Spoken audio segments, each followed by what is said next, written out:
Assalamualaikum warahmatullahi wabarakatuh. Bismillahirrahmanirrahim. Alhamdulillahi rabbil alamin. Assalatu wassalamu ala rasulillah wa ala alihi wa ashabihi ajma'in. Amma ba'd. Segala penghormatan, keagungan dan kemuliaan hanya milik Allah Subhanahu wa ta'ala yang telah memberikan kepada kita keimanan dan keyakinan sehingga kita bisa berkumpul di tempat yang mulia ini dalam keadaan sehat wal afiat. Salawat teriring salam semoga tetap tercurahkan kepada junjungan alam, uswah terbaik sepanjang zaman, Nabiullah Nabi Muhammadin sallallahu alaihi wasallam yang telah menuntun kita ke jalan kebenaran dengan Al-Quran sebagai pedoman hidup. Majelis hakim yang kami muliakan, hadirin wal hadirat rahimakumullah. Ada satu ungkapan yang sangat populer ketika awal rencana Barat menjajah dunia Islam. Apabila kita ingin berhasil mengalahkan negara-negara yang penduduknya mayoritas Muslim, maka yang paling utama harus kita lakukan adalah bagaimana upaya menjauhkan mereka dari kitab Al-Quran sehingga mereka buta terhadap isi kandungannya. Sebab hanya dengan itu kita akan berhasil menaklukkan mereka. Dan selama mereka berpegang teguh kepada Al-Quran, selama itu pula kita tidak akan sanggup mengalahkan mereka. Oleh karena itu, dalam upaya membangun generasi pengamal Al-Quran, penjunjung Al-Quran dan pecinta Al-Quran, maka pada kesempatan yang berbahagia ini, izinkanlah kami membawakan syarahan Al-Quran dengan judul Membangun Generasi Quran sebagai Generasi Penerus Bangsa, dengan rujukan Al-Quran surah An-Nisa ayat 9 yang akan dilantunkan berikut ini. A'udzu billahi minasy syaithanir rajim.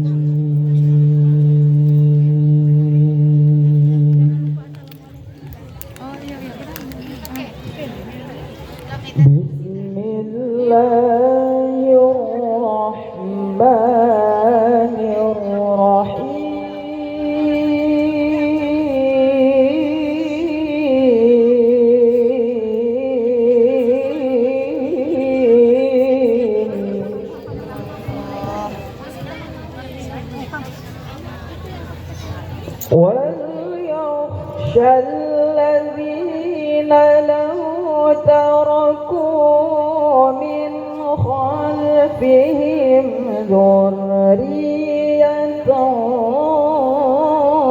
ضِعَافًا خَافُوا عَلَيْهِمْ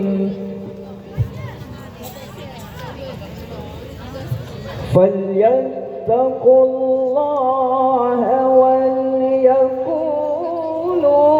قَوْلًا سَدِيدًا. Aku berlindung kepada Allah dari godaan syaitan yang terkutuk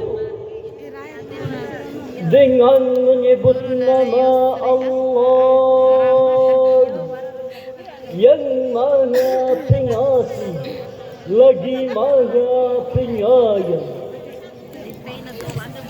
Dan hendaklah merasa takut kepada Allah orang-orang yang jika meninggalkan keturunan di belakang mereka dalam keadaan lemah, maka bertakwalah kepada Allah dan berkatalah dengan perkataan yang benar.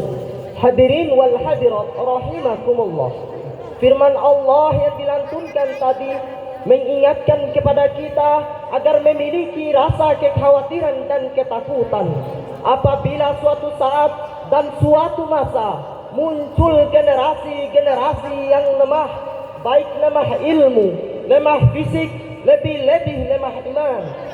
Sebab dalam membangun generasi Qur'ani, kekuatan ilmu dan kekuatan fisik harus dilandasi dengan kekuatan iman.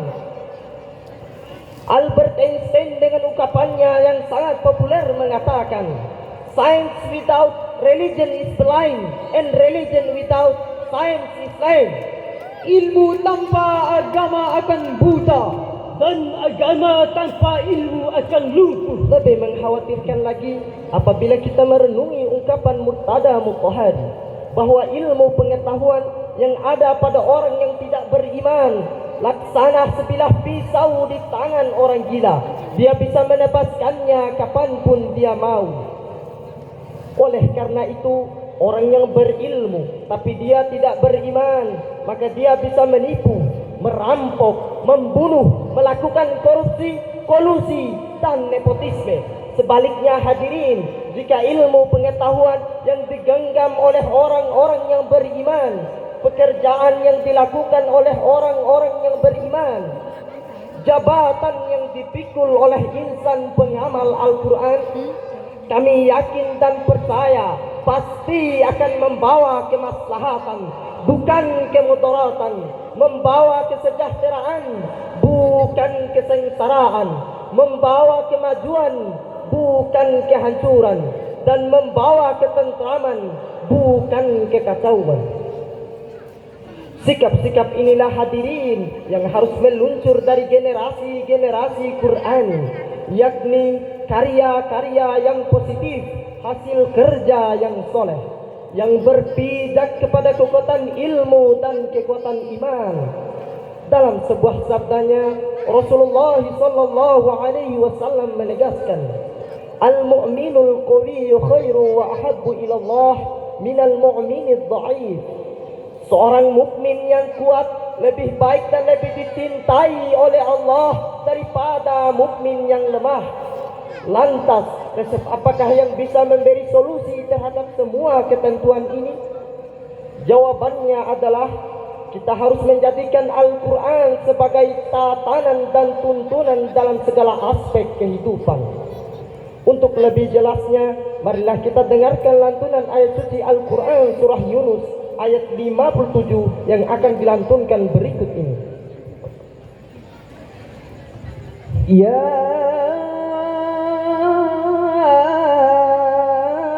ayyuhan nasu qad ja'atkum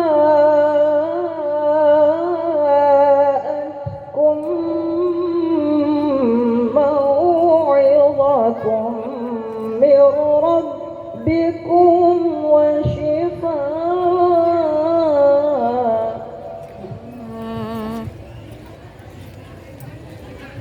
wa shifaa'un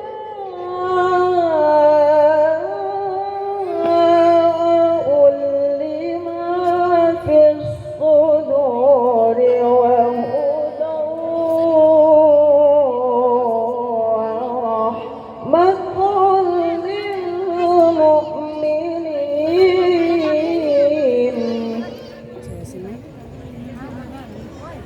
wa shifaa'un lima fis suduri wa hudan wa rahmatun lil mu'minin.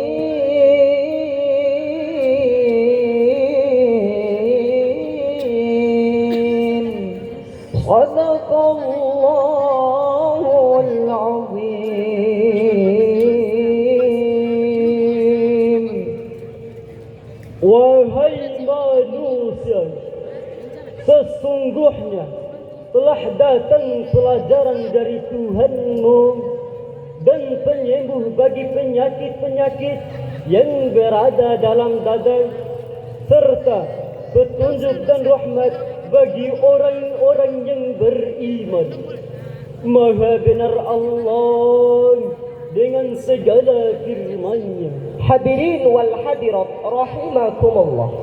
Firman Allah Subhanahu wa taala yang kita dengarkan tadi mengandung isyarat bahwa ada 3 fungsi Al-Quran sebagaimana yang ditafsirkan oleh Imam As-Sabuni dalam Sofratut Tafasirnya, yang bisa dijadikan rujukan dalam membangun generasi bangsa yang Quran. Yang pertama, Al-Quran berfungsi sebagai pelajaran dari Sang Maha Pencipta. Maksudnya bahwa seluruh aspek kehidupan ini telah ditata dan diatur oleh Allah Subhanahu wa taala. Dan tugas kita semua, utamanya generasi-generasi muda, adalah menjadikannya sebagai lampu penuntun dalam setiap aspek kehidupan kita. Yang kedua, Al-Quran berfungsi sebagai pengobat hati dari berbagai penyakit, seperti penyakit ragu dan kebodohan. Bukankah dalam Al-Quran banyak ayat yang memotivasi untuk membaca, berpikir, bertafakkur, menggali dan meneliti? Bukankah dalam Al-Quran terdapat ayat yang memuji dan menjanjikan kemuliaan bagi insan yang berilmu? Maka apabila kita lemah, malas, tidak mau belajar dan membiarkan diri tetap dalam kebodohan, berarti kita tidak mengamalkan Al-Quran. Dan yang ketiga, Al-Quran berfungsi sebagai petunjuk dari kesesatan dan rahmat bagi insan yang beriman.